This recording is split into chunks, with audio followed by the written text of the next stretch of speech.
तो दोस्तों मैं सुधीर सर आपके अपने channel Delhi coaching institute DCI by Sudhir sir पर एक ऐसा धमाकेदार वीडियो लेकर के आया हूं जिसमें जीरो लेवल से हाई लेवल तक की मैथ आपको सिखाया जाएगा।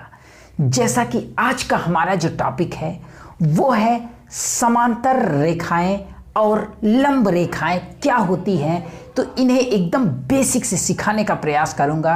तो आइए दोस्तों, सबसे पहले हम आपको समांतर रेखाओं के विषय में सिखाने का प्रयास करते हैं।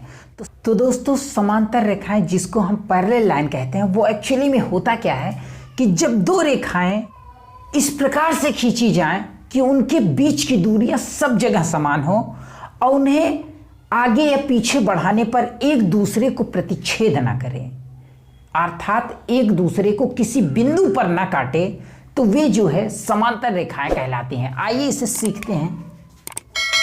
जैसे एक लाइन है AB और दूसरी लाइन है CD,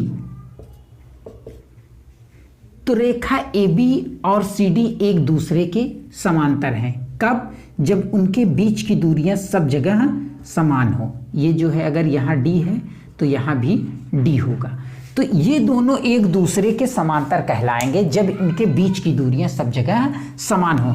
इन्हें आगे बढ़ाने पर या पीछे बढ़ाने पर ये दोनों एक दूसरे को किसी बिंदु पर प्रतिच्छेद नहीं कर रही हैं, ऐसा प्रतीत हो रहा है। तो यानी इस तरह की जो है रेखाएं समांतर रेखाएं कहलाती है। फॉर एग्जाम्पल, जैसे आपके डेली लाइफ में जैसे आप ट्रेन की पटरियों को देखते हैं तो उनके बीच की जो डिस्टेंस होती है वो सब जगह समान होती है, इसलिए ट्रेन की पटरियों को भी हम समांतर रेखाओं के एग्जाम्पल्स में गिन सकते हैं। जैसे बिजली का वायर है, गांव-गांव, शहर-शहर जो बिजली का वायर होता है, जो खंभे से वायर लगे होते हैं, तो उनके बीच की भी डिस्टेंस जो है समान होती है, तो उनको भी जो है हम पैरेलल लाइन के रूप में देख सकते हैं। तो यदि AB और CD एक दूसरे के समांतर हैं, इसे इस तरह के प्रतीक चिन्ह से हम प्रदर्शित करते हैं। तो इसका ये मतलब होता है कि रेखा AB समांतर है रेखा CD के। तो इसको आप और कैसे पढ़ सकते हैं? AB पैरेलल टू CD आप कह सकते हैं। तो ये जो है समांतर रेखाएं हैं। अगर दी हुई रेखा के समांतर कैसे कोई रेखा खींच सकते हैं, आइए इसे सीखने का प्रयास करते हैं। जैसे एक रेखा है ये, तो इसके समांतर हम जो है एक रेखा खींचना चाहते हैं। तो जैसे इसके हमके समांतर खींचना है तो एक स्केल जो है हम इसके साइड में ऐसे लगाएंगे और इस पर जो है एक ट्रायंगल जो होता है सेट स्क्वायर का ड्राइंग बॉक्स में, उसको जो है इस लाइन पर जो है इस तरह से उस त्रिभुज को जो है इस तरह से लगा देंगे। लगाने के बाद अगर हमको यहाँ से जो है कोई रेखा खींचना है, साइड में स्केल लगा हुआ है और यहाँ पर जो है ट्रायंगल है जो कि इस लाइन पर होगा। तो इस तरह से ट्रायंगल को लगा करके स्केल को इस तरह से दाबिए, थोड़ा सा प्रेस करिए और इस जो है त्रिभुज को ऐसे थोड़ा ऊपर की ओर ले जा करके जब यहाँ त्रिभुज हमारा आ जाए इस तरह से, तो जो है यहीं पे जो है हम इसको प्रेस करके इस तरह से दोनों को इस तरह से एक लाइन खींच देंगे। तो ये जो है लाइन इस रेखा के समांतर हो जाएगा, यानी इनके बीच की जो डिस्टेंस है वो सब जगह समान है, इसलिए जो है AB के समांतर हमने एक CD रेखा खींच दिया जो कि इसके समांतर है।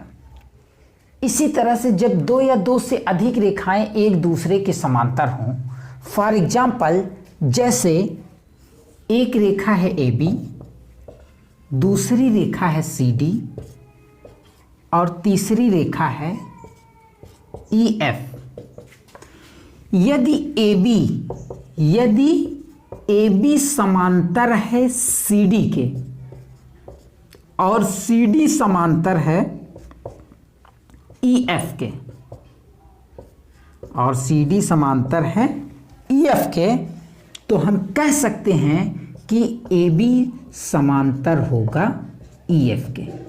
कहने का मतलब ये कि यदि AB समांतर है CD के और CD जो है समांतर है EF के, तो हम कह सकते हैं कि AB समांतर होगा EF के, यानी ये इसके समांतर है और ये इसके समांतर है, तो हम कह सकते हैं कि AB भी समांतर होगा EF के।